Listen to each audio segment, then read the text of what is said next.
Hi everyone, good day. My name is Ulysses A. Papilero, currently taking a Bachelor of Science in Chemical Engineering and currently a third year student.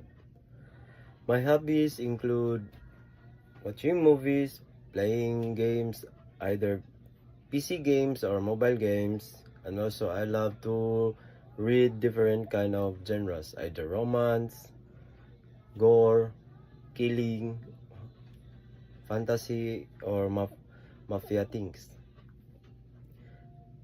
I take up this course because it is also one of my dreams to work in a factory or laboratory environment on which I can use my different set of skills.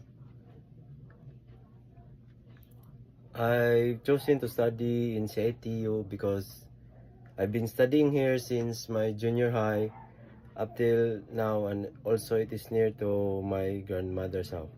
That's all. Thank you.